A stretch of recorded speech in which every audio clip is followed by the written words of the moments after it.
You have kept a fast I never once asked of you, not a fast from food, a fast from rest, a fast from joy, a fast from the exhale you have been rationing since a year you can still name without trying. As I speak, you are keeping it right now, and you have been calling it faithfulness. Let me say the thing plainly before anything else gets said between us. You have been calling that fast devotion. I call it a padlock. On a door I left open. Somewhere inside you there is a list nobody else has ever read. No rest until this gets fixed. No joy until that call finally comes. No laughing loud at the table until the whole thing resolves the way you need it to resolve. You wrote that list yourself, in your own hand. In your worst hour, when nothing else felt like it was still yours to control. And somewhere along the way, quietly, without one moment you could point back to, you started signing my name at the bottom of it, as if I had dictated every line of it myself. I did not. There is a comb of wild honey sitting in the open right now, on the floor of a story you have heard 100 times and never once actually looked at closely. Honey in the open, free for anyone who reached out a hand. It has been sitting there the entire time you have been fasting from things I never rationed in the first place. Before I show it to you, hear this. There is a sentence I am holding until the very end of what I am about to say. Written a long time ago, kept exactly the way it was first spoken. It is going to undo something in you that has been running on its own power for years, answering to nobody, not even to me. I am not giving it to you yet. First, you need to see the actual shape of what you are carrying, because you have mistaken its weight for the proof of your love for me. It is not proof. It is a rule with no author but you, dressed in a robe you told yourself was mine. Watch how it works in you. Someone hands you good news and you swallow the cheer before it reaches your face, because celebrating felt like getting ahead of yourself. You look at a plate that would have been kind to accept in full, and you quietly put half of it back so no one sees the negotiation. You reach the end of a hard week, and something in you refuses the rest, because rest, in the private courtroom you built, counts as letting go too soon. None of that came from a command of mine, not one line of it. You built the courtroom. You appointed yourself the judge. Then, because a judgment feels sturdier with a higher signature on it, you slid the paper across the table and asked me to sign it. I never picked up the pen. Before this is finished, one thing needs to come open in you, not your discipline. I am not touching your discipline. I am going after the rule underneath it, the one you drew up alone and have been enforcing on yourself with a severity you would never once use on a stranger. Stay with me. There is a word waiting for you at the end of this, and it was never a secret. It has been sitting on a shelf somewhere near you, in a book you already own, longer than you have been alive. Today it is finally going to reach the exact place it was written for. I will not skip past what is true, just to get to the part I actually came to say. You have carried a great deal. That part is not in question, and I am not here to make it smaller than it is. I have seen the mornings you got up anyway. I have seen you hold a whole day together with your hands when nothing in you wanted to be the one holding it. I have seen the nights you prayed with your jaw tight instead of your voice, because a tight jaw was the only prayer you had left in you. None of that went unnoticed, not 1 hour of it. I know what it costs to keep showing up, when showing up has stopped feeling like a choice. I know that certain tiredness of a person who has never once let anyone see the bottom of the tank. You have been that person for longer than you tell people, long enough that you assumed it was simply your name. Hear me say this clearly, because you rarely let yourself hear it without immediately arguing against it. You are loved at the exact weight you are carrying right now, not at the weight you would be carrying if you finally earned some relief. Nothing about what I feel for you is waiting on your performance to improve. It never was. It was never going to be. I am not telling you the hard season lifts on a schedule I can hand you today. I will not stand here and promise you a date, or a shape, or an ending that arrives neatly enough to tell a good story about later. I do not deal in that kind of promise, and you would know it was hollow the moment I said it. What I am telling you is smaller than that, and truer. You're not doing this alone, and you never were. Not for a single one of the hours you counted by yourself in the dark. That is enough for a moment. Let it be enough. Do not reach past this for the next thing yet. I know you want to. I know there is a part of you already leaning forward, wanting to be corrected, wanting the harder word, because comfort alone has always made you a little suspicious, as if kindness without a lesson attached to it cannot be trusted to be real. Let this be real anyway. Let it be real without the lesson attached yet. Let me show you what the list actually cost, item by item, because you have not once laid it out where you could count it in daylight. You have grieved things and called it moving on. You let yourself feel the loss for exactly as long as seemed decent, and then you filed it, quietly, underhandled, so nobody would have to watch you carry it a day longer than looked reasonable. I watched the filing. I know how much of that grief never got spoken. It only got stored. You have wanted things plainly, honestly, the way a child wants something before anyone teaches the child to be embarrassed about wanting. And somewhere, you learned to say it smaller than you meant it. Enough would be nice instead of, I want this badly. A safer sentence in case the real one got denied out loud, in front of witnesses, including yourself. You have needed help and priced it before you asked for it. What will this cost the other person? What will they think of me for needing it? What will I owe them after? By the time you finish the math, doing without had usually come out cheaper. I did not ask for any of that.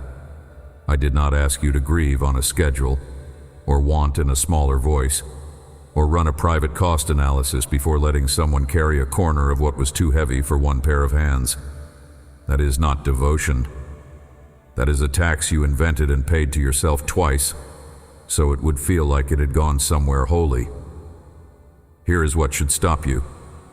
You have laughed less than the moment deserved, more than once, because full laughter felt unearned, while something else in your life sat unresolved, as if joy owed a debt to whatever was hardest that season, as if the two could not share an hour without one stealing from the other. I never asked for that trade. I never told you that laughing plainly required proving something first about what came next, and you have rested in the smallest portions you could get away with, because a full rest, an actual stop, felt like admitting the fight was over and you were not ready to say it was over, even on the days it plainly was. So you rationed the exhale.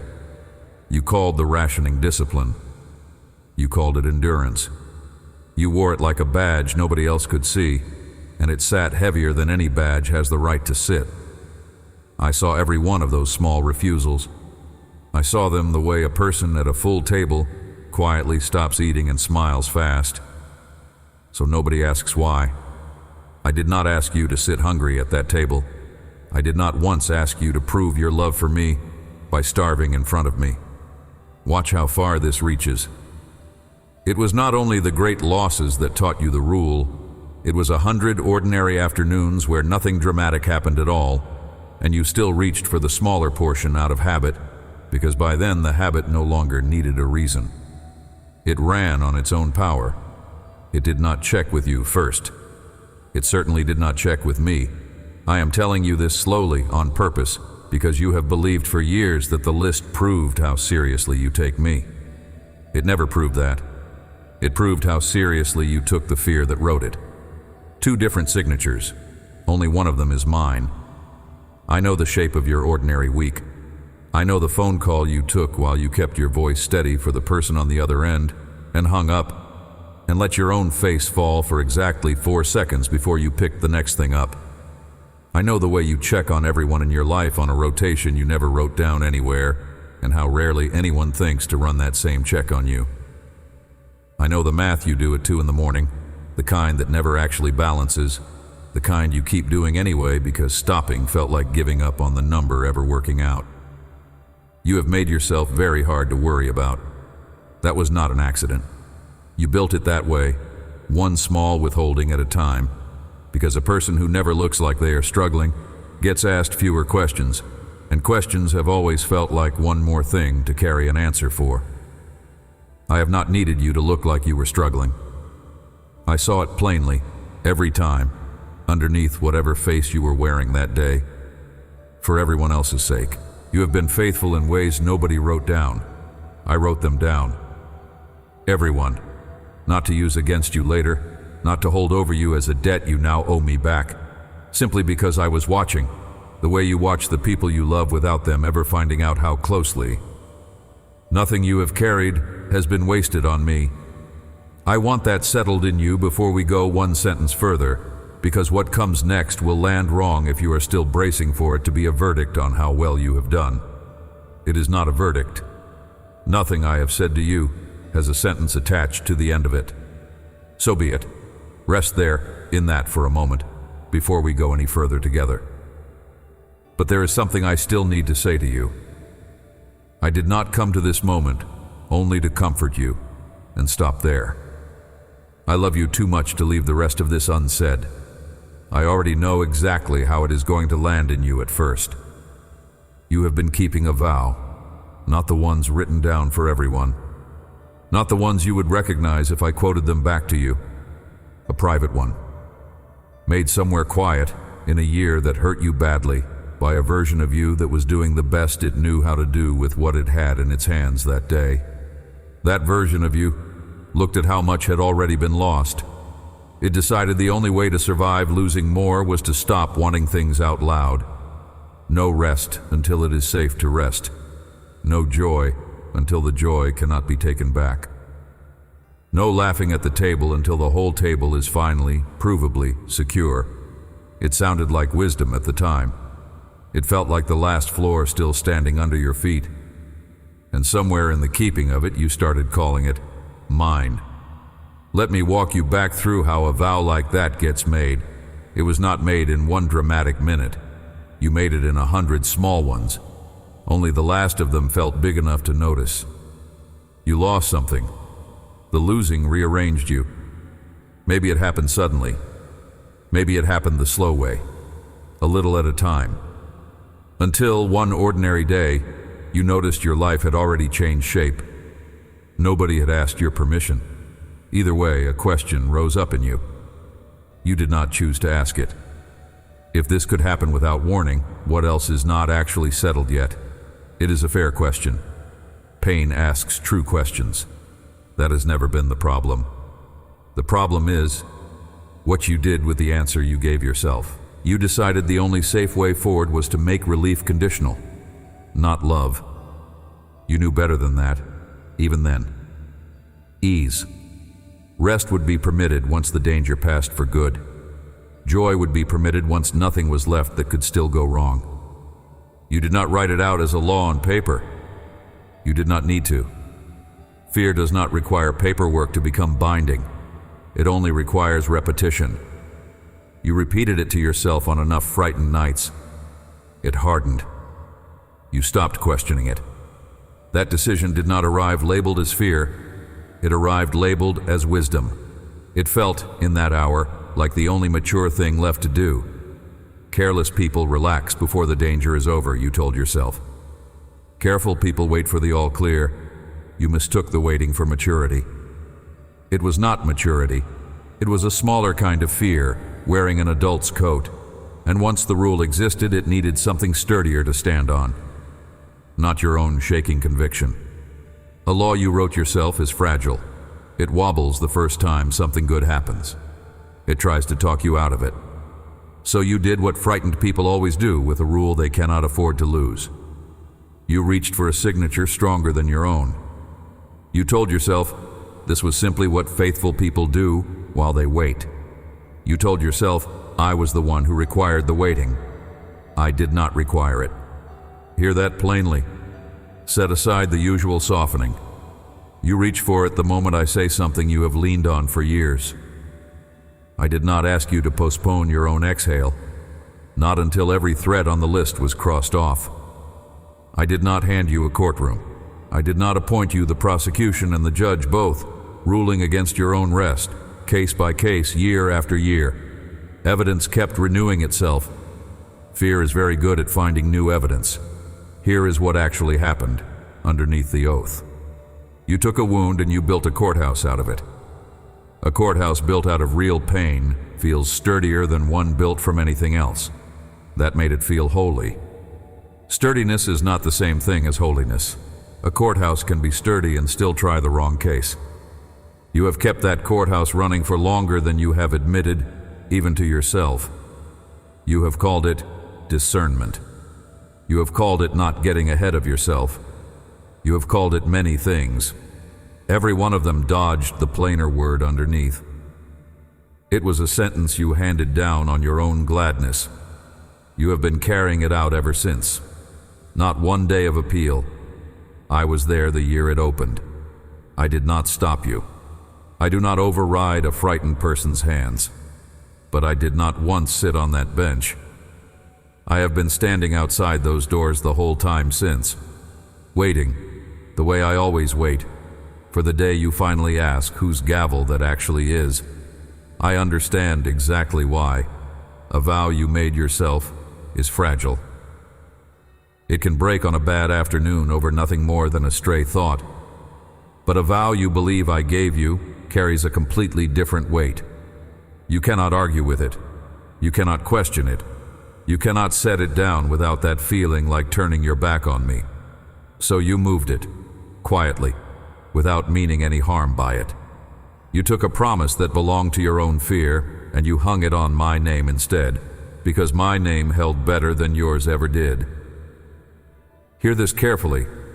It is the hinge of everything I'm telling you today. I am not after your obedience. Not for 1 hour. Not for one line of what I have actually written and meant for you to keep. I would never ask that. Anyone who tells you I would is not speaking for me. I am asking you to look honestly at who actually wrote the rule you have been obeying, because it was not me. I am not going to shame you for how it happened. You were not being deceptive. You were frightened. A frightened person reaches for the sturdiest thing within reach. You reached for my name the way a person grabs the nearest railing on a staircase in the dark. That is not a crime. It is simply not the same thing as me handing you the railing myself, so set the blame down before we go any further. I'm not carrying any toward you. I do not want you carrying it either. What I want is smaller than blame and harder. I want you to notice plainly in daylight that the exhaustion you have been living inside did not come from following me too closely. Learn to tell the two voices apart. This matters more than almost anything else I am saying to you today, because you have been answering to the wrong one for years without noticing the switch. Fear's voice moves fast. It arrives already certain, already finished, already sure of the verdict before the evidence is even in the room. It never asks you a question it is willing to hear a real answer to. It only asks the kind that already has its conclusion built in. Have you learned nothing from last time? Do you really think you can afford to relax? Fear talks like that. Sharp, immediate, not once curious about you. My voice is not like that. Slower, almost always. Willing to let a silence sit in the room without rushing to fill it. I ask real questions, the kind that wait for you to actually answer, not the kind that already know what they want you to say. Where does it hurt? What are you afraid will happen if you finally put this down? I can wait a long while for those answers. Fear cannot wait for anything. Fear's voice sounds urgent even on an ordinary afternoon when nothing is actually happening. That is one of the easiest ways to catch it. Danger is supposed to feel urgent only when danger is present.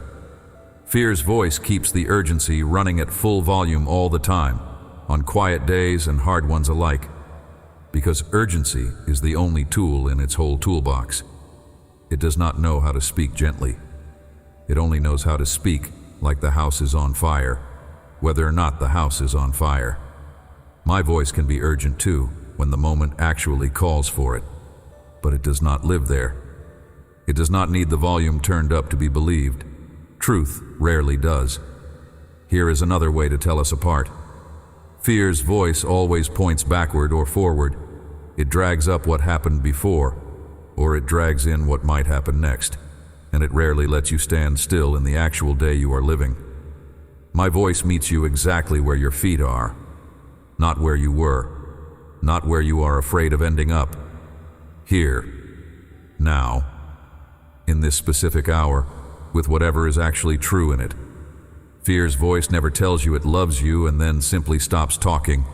It always adds a condition. Love, but keep your guard up. Love, but do not get too comfortable. Love, but remember what happened. My love has not once needed an addition tacked onto the end of it to make it safe to receive. It simply stands there, complete, the whole sentence finished before the period lands. For years you assumed whichever voice sounded the most serious must be the true one. Fear learned that about you a long time ago, and it has been performing seriousness ever since. Because seriousness is the costume that gets past your guard the fastest. Solemn tone, grave face. The sound of someone who has clearly suffered enough to have earned the right to warn you. That costume works on almost everyone for a while. It is not seriousness that marks my voice. It is steadiness. I do not need to sound frightened to be telling you the truth.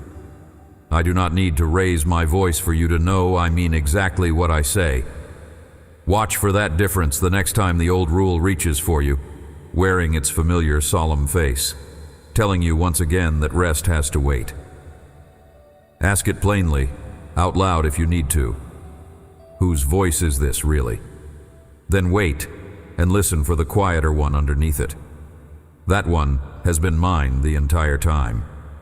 It came from following a version of yourself, one that borrowed my voice to sound unbreakable. Two voices. One of them has been signing the other's name. Say that back to yourself once, slowly, because it matters more than it sounds like it should. Your fear has a voice. I also have a voice. For a long time now, you have let one answer to the name of the other, and you have paid for that confusion and exhaustion you never had to carry. You are about to hear which voice is which, not in words I'm inventing for the occasion, in words that were kept on purpose a long time before you were born, for exactly this moment in your life. I want to show you where the rule actually came from, because a rule with no known author is easy to mistake for law. This one has an author. It is worth finding out who.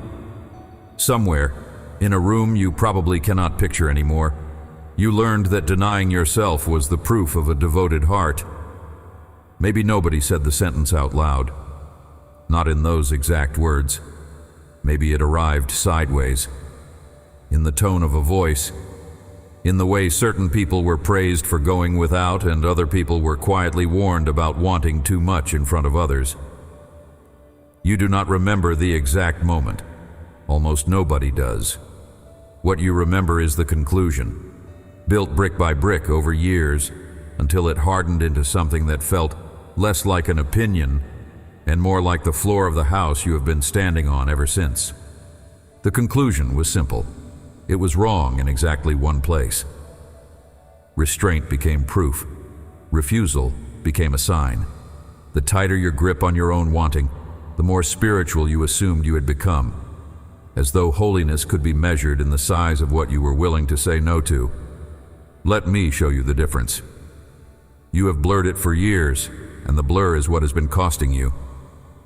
Trust lays something down at my word in a single moment. Then it is finished. Done. The thing is set down. The hand that set it down opens again almost right away, ready for whatever comes next. Trust does not keep circling back to check whether the sacrifice still counts. It made its offering once, and it walks on. The rule you built does not walk on. It stands guard. Forever, or so it feels, because a rule with no fixed end date never actually finishes anything. It simply keeps demanding proof, one ordinary day after another, that you still mean it. That is the giveaway. Real trust rests once the thing is given. Fear dressed in trust's clothing never rests. It cannot. Resting would mean admitting the danger was over. That is exactly what the whole structure was built to avoid. Watch how it shows up in the smallest places, not only the large ones. Someone offers you a kindness plainly, with nothing attached to it. Some old reflex in you starts calculating what it will cost to accept, not what you owe them. What you owe the rule for allowing yourself to receive something you did not first suffer for. That reflex has nothing to do with me. I have never required that. Suffering is not the entry fee for a gift I wanted to give you freely. You learned the confusion honestly, so I'm not asking you to be ashamed of how it took root. Somewhere you heard that self-denial is holy. It is in its place at the right hour, offered freely rather than extracted by fear. But you took one true thing. You let it grow roots into every room of your life until it choked out everything else. A single true sentence, stretched past its actual size, stops being true. It becomes something else wearing the true sentence's face. Here is the test worth carrying with you after today. Ask plainly, before you refuse yourself the next good thing, am I laying this down because I trust the one I'm laying it down for? Or am I refusing it out of fear of what happens if I do not? Trust can answer that question in a sentence. Fear always needs a paragraph, because fear has to build a case before it can convince you. You will notice something else once you start asking. Trust is almost always quiet about itself. It does not need an audience. It does not need to announce how much it has given up. Fear's version is loud, even when it looks like silence.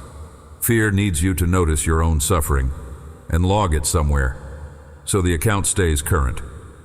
You have been keeping a private ledger. It tracks how much you have gone without. That ledger was never mine. I do not run accounts like that. I never asked for a running total of what you have refused yourself in my name. There is a simpler way to live inside this. It is not the harder discipline, not the kind you keep expecting me to hand you. It is smaller than that. It is this. When something good arrives, plain and unearned, let it arrive. Do not interview it first. Do not check it against the list. A gift does not require you to prove you deserved the timing of it. That was never how gifts worked. Not from anyone who actually loved you. Certainly not from me. I never taught it to you that way. Not once. Not in a single line I ever spoke. I have asked people to lay things down before, that much is true. I am not walking it back. But laying something down at my word, and starving yourself of everything on a list you drew up in secret, are two completely different postures, even though they can look identical from the outside. One is trust, the other is a management system for fear, dressed in trust's clothing, so it could walk past you without ever being questioned. You have been running that system for a long time, long enough that it stopped feeling like a system at all. It feels like your personality now, your temperament, the way you were simply made. It is not the way you were made. Before we go further, do this with me. Breathe in however it comes to you right now, and when you let it out, let the breath out slower than it came in, longer on the way out than the way in. Do it once all the way through and notice what your shoulders do on their own in the second half of it. That is not a technique I am handing you to fix anything. It is a small, physical way of practicing what I'm about to ask you to consider.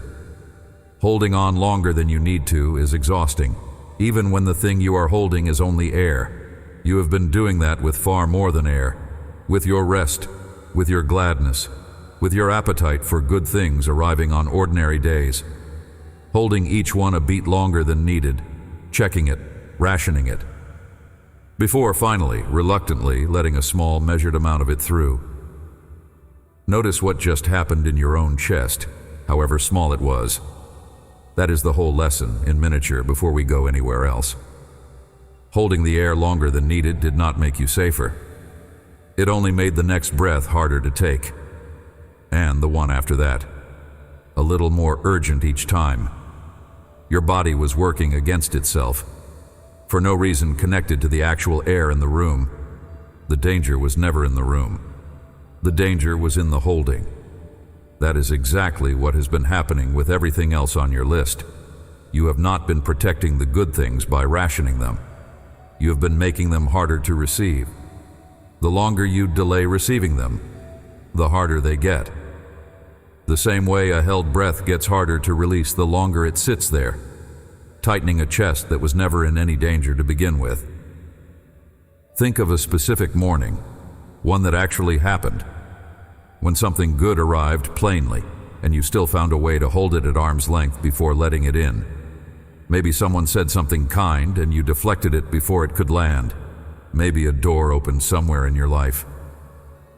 You spent the first hour looking for the reason it would probably close again instead of walking through it. You know the morning I mean. You have more than one of them. This is not so you can feel bad about it. I am asking you to remember it, so you can see the pattern clearly enough to interrupt it next time. The rationing is not instinct. It only feels like instinct because you have practiced it for so long, it stopped requiring a decision. It became automatic. The way holding your breath too long becomes automatic once you have done it enough times without noticing. Here is what I want you practicing instead, starting small. The way you would build back any muscle that forgot how to work. When the next good thing arrives, whatever size it is, let the exhale go all the way out first.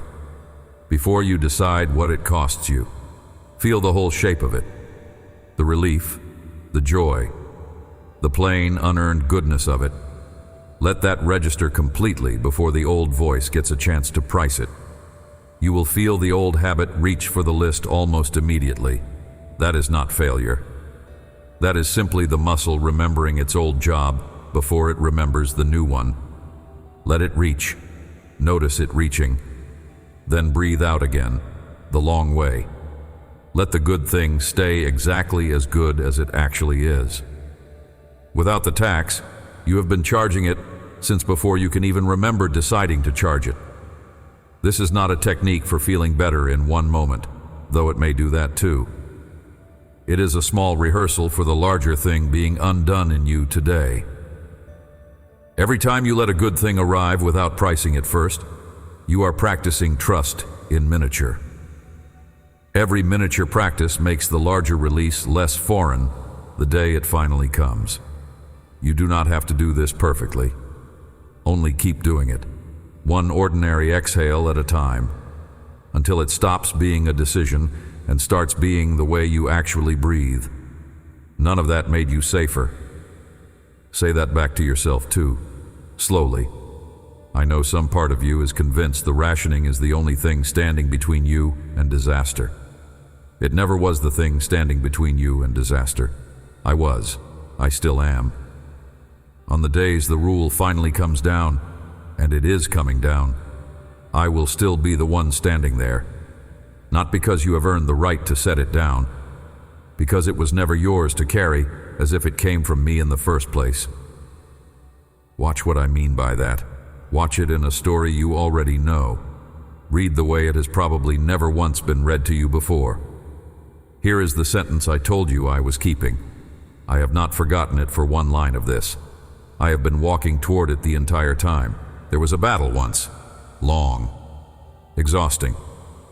The men fighting it had already given everything they had by midday. In the middle of it, their leader made a vow out loud over the whole army before anyone had a chance to agree to it or object to it. Cursed is the man who eats anything before evening, before I have finished my revenge on my enemies. That was the vow. Nobody voted on it. Nobody was asked whether they had the strength to keep it. It came down from the one person in the field who could make it binding on everyone else. It went out wearing the full weight of a holy word. He said it in a holy way, in front of holy people, in the middle of a very real war. The men grew weaker by the hour, starving, exhausted, keeping a promise that was never theirs to keep, only theirs to suffer under, one starving hour at a time. Watch what happened before his son ever reached the forest. Nobody hands you this part either. The rest of the army walked through those same trees, every one of them, hungry, shaking, half blind with the heat of the day. And the honey was there for all of them, not only for the one man who happened not to hear a vow. It was dripping down rock after rock, comb after comb, the whole forest floor slick with it, catching light between the branches. They saw it. Every single one of them saw it, sunk into the ground, thick and gold, close enough to smell before they were close enough to touch. Hunger has a way of finding sweetness before the eyes do. Their mouths would have gone before their feet ever stopped, and their hands did not move, not because they were not hungry enough. They were starving, not because they did not want it. Wanting was not the trouble that day. Their hands stopped because of something learned in the marching, in the fear. They had learned to treat one man's anger as if it carried more weight than their own bodies did. He had spoken a vow in a holy voice. Holy voices do not get questioned by hungry men in the middle of a war. So they looked at the honey the way you look at a locked door. Except nobody locked it. You decided it was locked on your own and never told a soul. Picture the actual moment, not the whole army as an idea. One man, his hand an inch from a comb dripping with the exact thing his body was begging him for. And instead of reaching, he pulled the hand back, kept walking, told himself this was faithfulness, told himself the ache in his stomach was the price of loving something bigger than his own hunger. It was not faithfulness, it was fear, wearing faithfulness like a coat 2 sizes too large. He was not guarding a promise he made to me. He was guarding himself from the anger of a man who had made a promise with no right to bind anyone else's body. I want you sitting inside that man's chest for a moment. It is closer to yours than you have wanted to admit. You have stood in front of good things exactly this way. Not honey on a rock. A rest you would not let yourself take. A joy you talked yourself out of before it finished arriving. A hand held open toward you, offering something plain and sweet and free, and some part of you pulled back. Before it even finished deciding why, you called it discipline. It was fear, in a coat that fit your own shoulders. Here is what should shake something loose in you. The men who kept the vow did not walk away stronger for keeping it. They walked away weaker. Every hour they starved beside the one thing that could have fed them. It proved nothing about their love for anyone. It only showed how far a fear dressed as holiness can march a hungry man past his own relief. I did not ask one of them to starve in a forest full of food. I did not ask you to starve in a life full of good things either. Not once. Not in a single line I actually wrote for you to keep. The honey did not care whose vow was hanging over that forest that day. It kept dripping the same way for the men who obeyed, and for the one man who did not know there was anything to obey. It was not rationed. It was not guarded by anything I built. The only fence around it was fear. Fear built that fence out of nothing but a loud voice and a tired crowd, too worn down to ask whether that voice had any right to build it at all. The son who reached for the honey was not braver. He simply had not been handed the fear yet. You did not start out this careful with good things.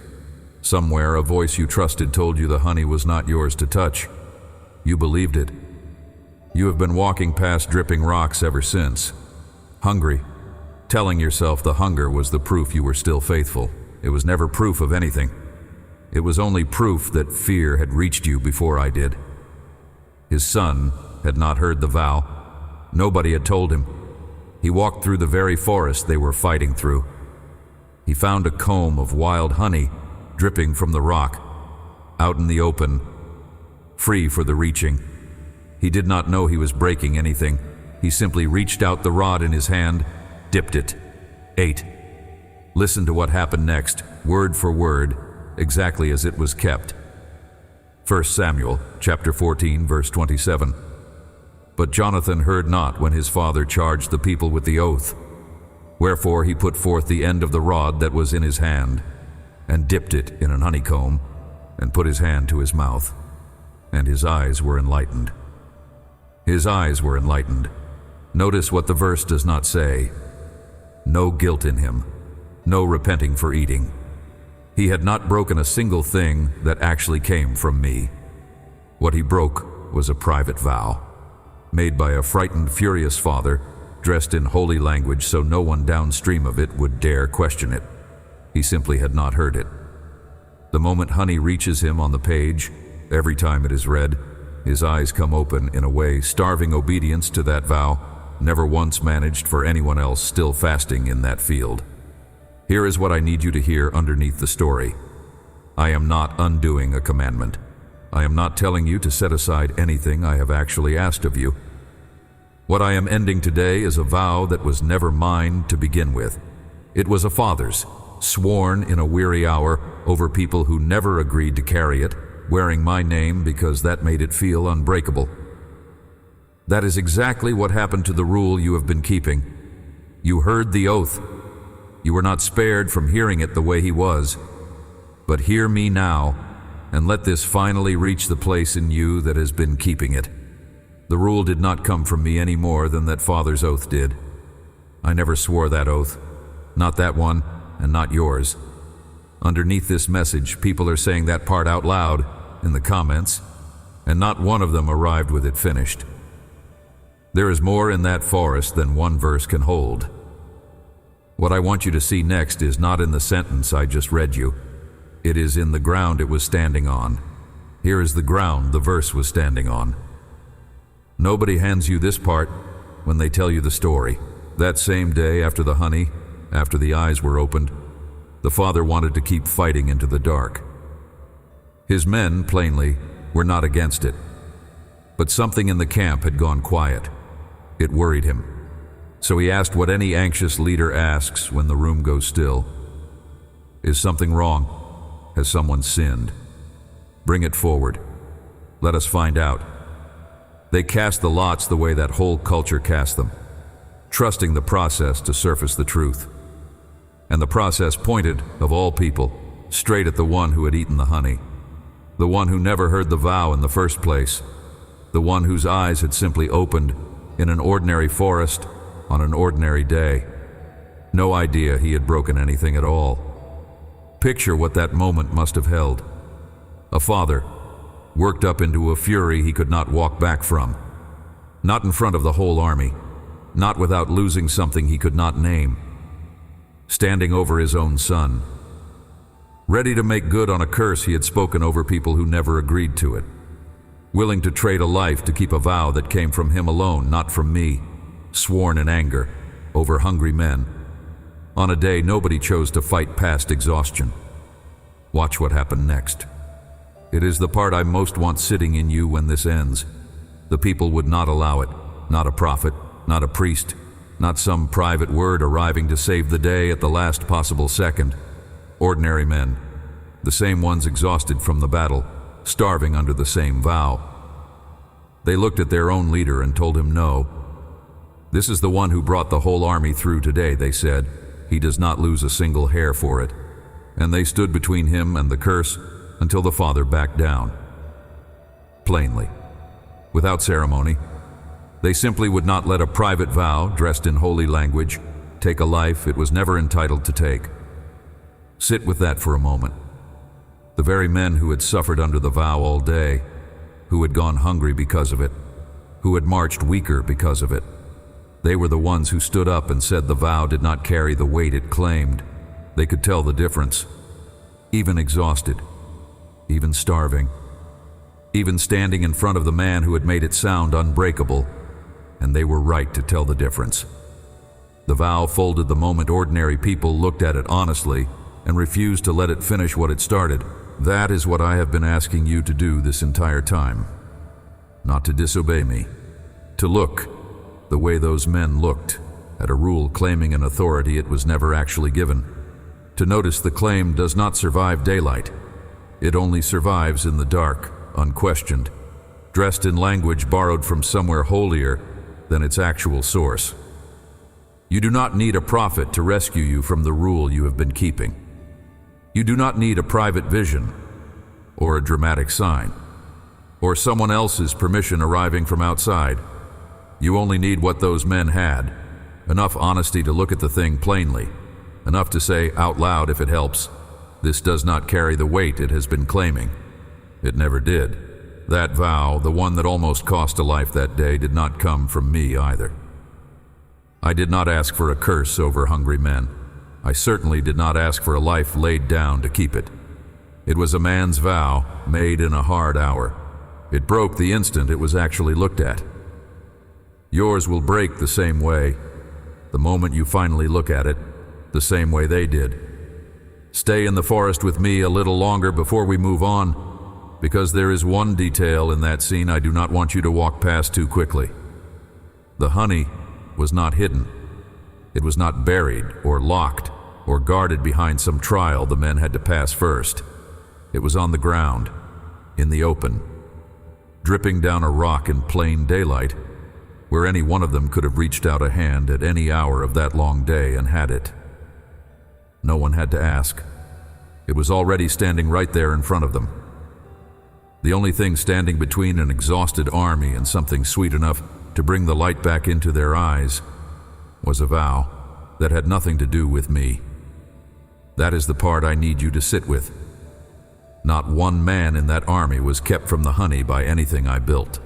Every one of them was kept from it by a rule with a human author, spoken over them by someone who never meant them harm, but harmed them anyway. Because fear dressed as power can do that without ever raising a hand. Picture the rest of that army for a moment. The ones who never reached the honey at all. The ones who kept the vow the whole day through because they had actually heard it spoken. They marched weaker with every hour. Their hands shook on their own weapons by the afternoon. Not from fear, only from hunger, plain and physical.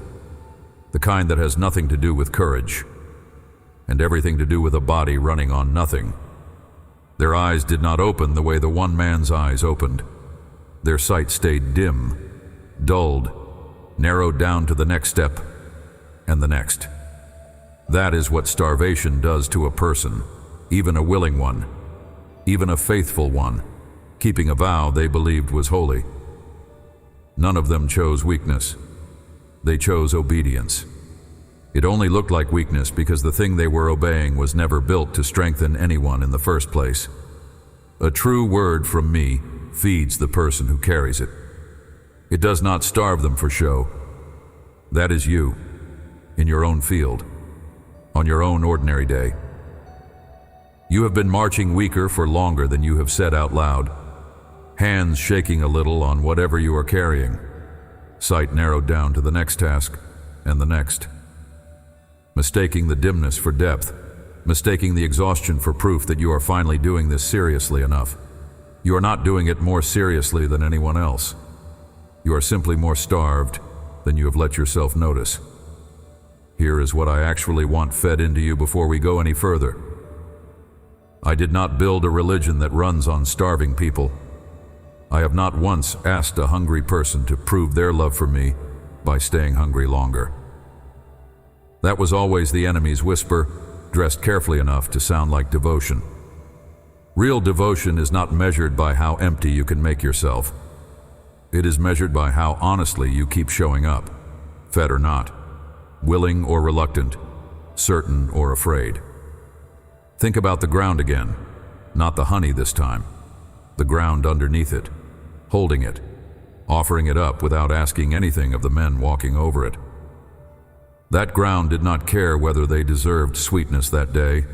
It simply held what it had been given to hold and let it sit there, ready, whether or not a single hand ever reached down and took it. I have been that ground under you for longer than you have noticed, holding what was always meant for you, not asking you to earn the right to reach for it, not checking your record before letting you close your hand around it. Simply there, the entire time. Underweight you thought you were carrying alone. You have walked over more of it than you know. Seasons you call barren were not actually barren. You are only marching through them with your eyes fixed on the next hard step, the way that whole starving army marched, not once looking down at what was already under their feet the whole time. I am not telling you this to shame the years you missed. I am telling you because the same ground is still under you right now. It has not run out, and it has not once stopped being there, even on the days you were too worn down to look for it. There is a small test in this, and you can run it today without waiting for anything to change first. The next time your hands start shaking on something ordinary, stop for a moment. Ask what you are actually starving from. 9 times out of 10, it will not be food, and it will not be strength, and it will not be love. It will be the exact list you have been keeping, still charging interest, still convinced it is the reason you are still standing. It is not the reason you are still standing. I am. There is a difference worth stopping for. It has been sitting quietly under everything I have shown you so far. What the sun found that day came from a comb. Bees had made it. The way bees make it everywhere, in a forest that grows what forests grow. It was wild. It was free. It was still, underneath all of that, an ordinary thing happening in an ordinary place. Sweetness where sweetness is expected to be found. That is not the only honey I have promised. There is an older song, kept long before that battle, that speaks of something stranger. Honey out of the rock itself. Not the comb. The rock. The one surface a forest offers that has not once produced anything soft or sweet or alive. Stone does not flower. Stone does not feed a hive. Stone is simply the hardest, driest, most stubborn thing a hungry traveler can press a hand against. And get nothing back for the trouble. That is exactly the place the promise names. Think about what that means for you. Plainly. The way you have not let yourself think about it before. You have spent years assuming the good things you are owed only live in the easy seasons. The years that go well.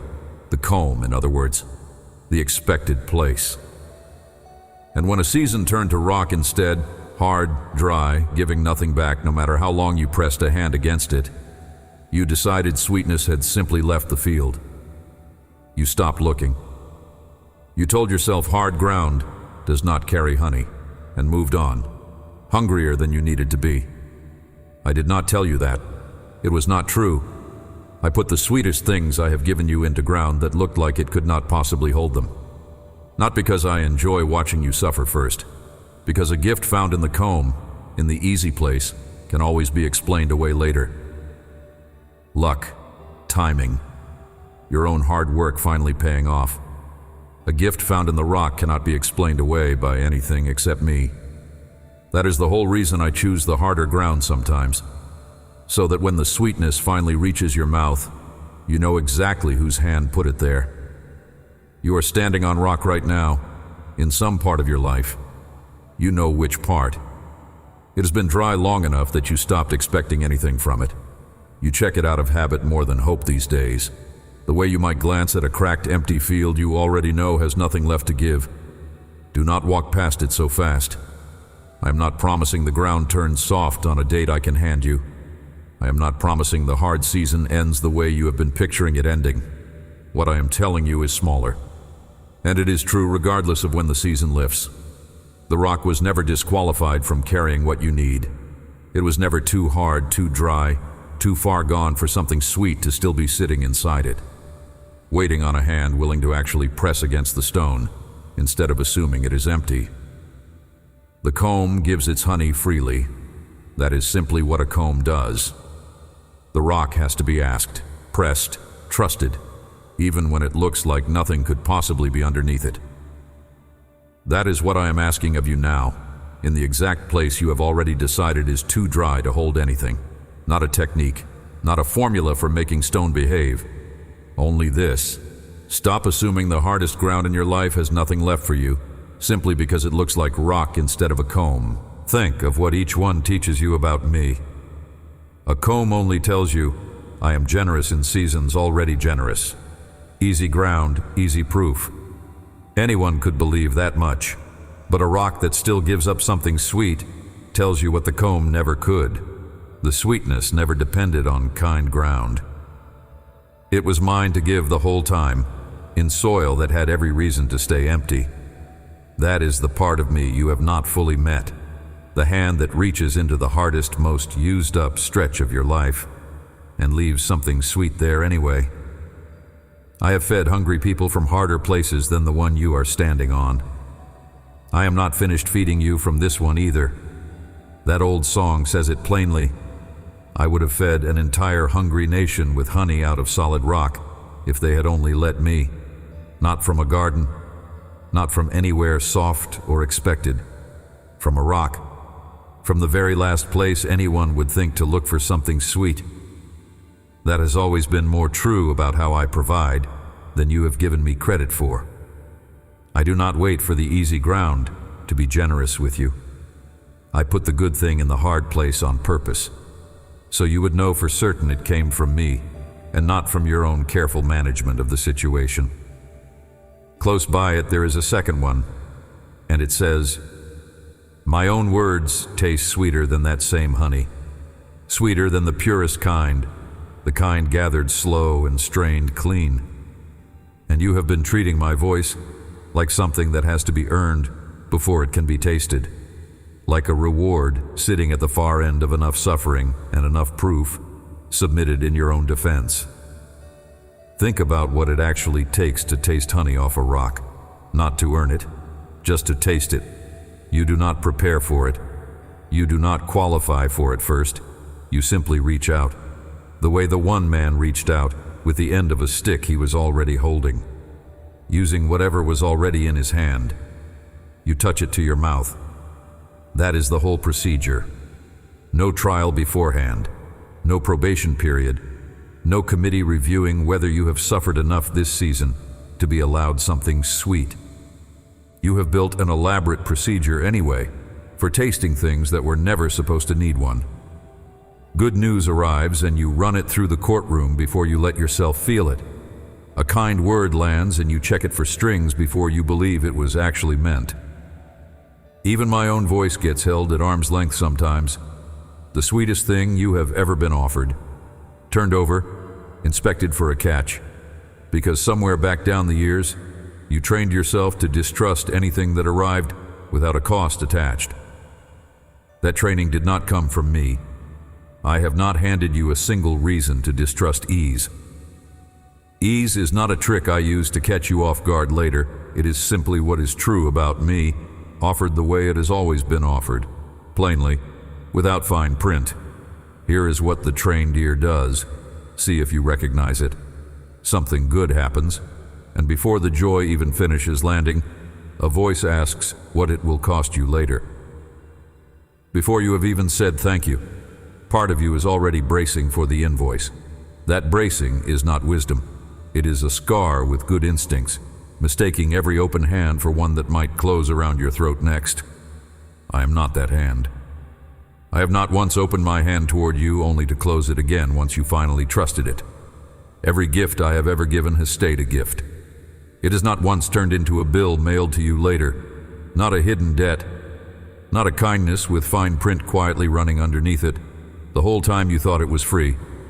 You have known people who love that way, conditionally, sweetly, right up until it was convenient to remember what they gave you, and ask for it back, with interest. I understand why that experience taught you to brace. It taught you a true lesson about certain people. It taught you a false lesson about me, and you have been living inside the false lesson for years without separating the two. Separate them now. Slowly, if that is what it takes. The people who taught you to distrust an open hand are not me. They were never me. Whatever they did to earn your caution, they earned it honestly, and I am not defending it. But you cannot keep charging me for a debt somebody else created. That debt was not mine, and it was never yours to keep collecting on my behalf. The honey does not check your record before it lets itself be tasted. It has not once asked what you did to deserve a sweet afternoon. It only asks whether your hand is willing to reach. That is the entire transaction. Reach. Taste. Let the sweetness be exactly what it looks like. Nothing owed, nothing tracked. nothing waiting on the other side of it to be collected once you have finally let your guard down. You can practice this on something small before you try it on something large. The next kind thing that comes to you plainly, without an angle behind it, let it stay simple. Do not go looking for the catch. Do not thank it twice out of guilt for not having earned it. Just receive it, the way a hand receives what is already dripping down toward it. And let that be enough for one ordinary moment. It was never at the far end of anything. It has been dripping down the rock this whole time at the height of your hand, while you kept walking past it toward a finish line that does not exist. Do this with me now. Whisper this back to me, slowly, the way you would say something you were not fully sure you were allowed to say out loud yet. I set the rule down. Say it again, quieter. I set the rule down. You do not have to feel finished with it to say it. You only have to say it once, honestly, and let me hear it in your own voice instead of the voice that has been running the courtroom. Nothing broke when you said that. Notice that too. The ceiling did not fall in. Nothing was taken from you the moment those words left your mouth. That silence you are hearing right now is not judgment. It is the sound of a door that was standing open long before you finally noticed your own hand on the latch. Stay a moment longer in that silence. Most people rush past it, looking for the next feeling. The silence itself is worth something. You expected the setting down of a vow to feel like losing something. That is what fear told you for years, every time you got close to this exact moment and pulled back. It told you the rule was load-bearing. Remove it, and something in you would collapse. Look around you now. Nothing collapsed. What you are feeling instead, if you are honest, is closer to a held muscle, finally unclenching. After holding a position far longer than it was built to hold it. Not euphoria, not fireworks. Something quieter than that. A kind of room where there used to be a wall. I do not need you to feel triumphant about this. Triumph is loud. It fades fast. It usually needs an audience to sustain itself. What I am giving you is smaller, and it lasts longer. A little more room to breathe in, this day and every ordinary day after it. Whether or not anyone else ever notices the difference in you, you may reach for the rule again before this day is over. That is not a sign this did not work. Old muscles remember their old shape for a while, even after you stop asking them to hold it. When you notice your hand drifting back toward the list, you do not have to panic. Just remember what you heard in this silence. Set it down again, as many times as it takes. Do not treat each return as proof that nothing changed here. Something did change here, even if you cannot yet feel the whole shape of it. The door is confirmed open, not because you finally earned the opening, because it was never shut from where I was standing. That is the part worth carrying out of this silence and into whatever comes next. The forest is still full of honey you have not tasted yet. Not because I moved it further away, because you have spent years walking a wide path around it, out of loyalty to a vow I never asked you to keep. Come back with me now to the door I mentioned at the very beginning of this. You remember it, the one you had been keeping padlocked. You believed the lock was mine. You believed every turn of the key was an act of love toward me. Look at it again. Honestly. One more time before we finish. Let me tell you what the guarding actually looked like from where I was standing. You have never watched yourself do it from the outside. You checked the lock more than the door needed checking. Most mornings, before anything else got your attention, some quiet part of you ran the same inventory. Is the rest still withheld? Is the joy still on hold? Is the celebration still waiting its turn behind whatever crisis has not finished resolving yet? You did this so quietly, you stopped noticing. It became the first motion of the day, ahead of your own name, ahead of your own face in the mirror. That is a lot of energy. Spent guarding a door nobody was trying to open from the other side, you told yourself the vigilance was love. Love for the people counting on you. Love for the outcome you were still hoping for. Love even for me, as though I required this particular kind of watching to stay pleased with you. It was not love. It was fear, working overtime, dressed in love's better clothes, because fear alone has not once been convincing on its own. Think about what the door actually cost you across the years you kept it locked. Not once, in a dramatic instant. Slowly. The way anything costs the most when it is paid a little at a time, so quietly you never add up the total. It cost you the ease of an ordinary Tuesday. Ordinary Tuesdays were never allowed to simply be good. They had to be earned first, checked against the list, weighed against whatever was still unresolved. It cost you full laughter more than once, swapped out for a smaller, safer version. One that would not look excessive if the hard thing came back before the sound had even finished leaving your mouth. It cost you the plain relief of saying out loud that something in your life was, for the moment, actually fine. Saying it out loud felt like tempting the very thing you were afraid of. Picture one particular evening, the kind you have lived more than once. Something had finally gone right. Small, maybe. Ordinary, even. And instead of simply letting it be right, some part of you started rehearsing what you would say if it fell apart by morning. You practiced the disappointment before the disappointment had any reason to exist. You grieved a loss that had not happened yet, using up an evening that was actually plainly good. That rehearsal did not protect you from anything. It only stole the one evening you actually had. That guarding did not make you safer. I want that settled all the way down before we move to the door itself. The locking did not prevent a single hard season from arriving. It only made the good seasons harder to actually live inside while they were happening. You spent them half-braced for the return of what had not even shown up yet. Something in this should come loose in you now, gently. The way honey undoes a long day of hunger. I was never testing your vigilance. I kept no private score, not of how carefully you guarded the door, not a reward waiting for the years spent standing watch. There was no exam. There was no grade at the end of all that checking.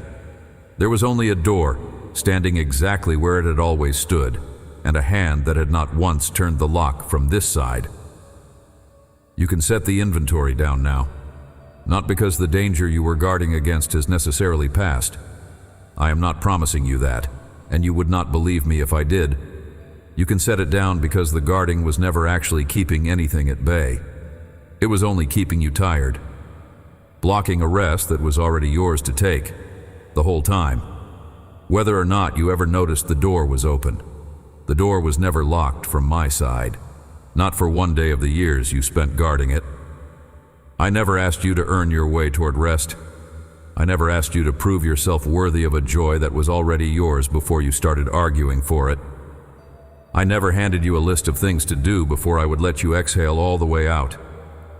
That list came from somewhere else.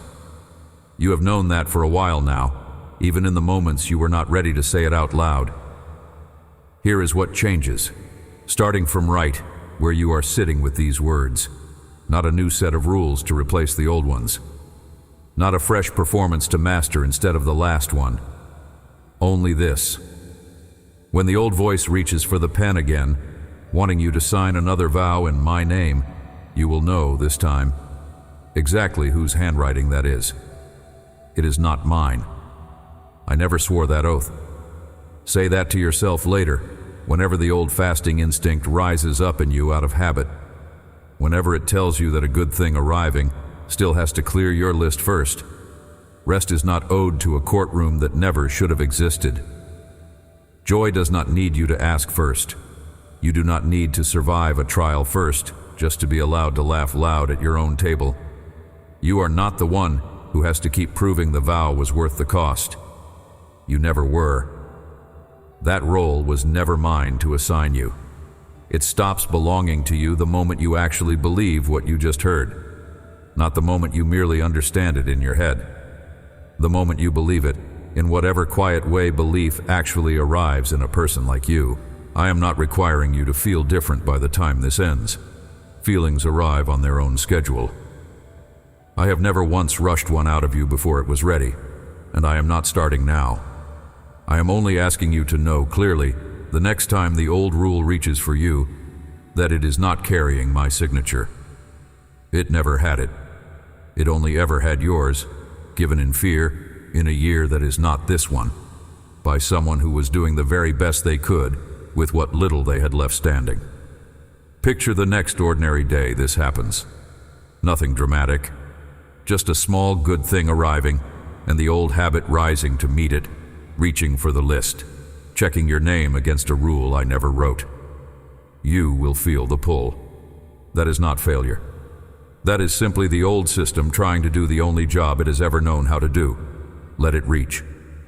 Then remember whose hand actually wrote the rule. Set it down again, as many times as it takes. I'm not counting the times. I stopped counting a long time before you ever thought to ask. The honey is still on the ground. It will still be there the next time you walk past it, whenever that is, in whatever season finds you next, and it will still be free. I did not hide it from you then, and I am not hiding it now. Amen. The comments underneath this stay open long after this message ends, and nothing about them requires you to have the whole thing figured out first. If the rule you have been keeping finally has a name today, even a small one, even a shaky one, it is welcome there, in your own words, whenever it is actually yours to say, and not a moment before.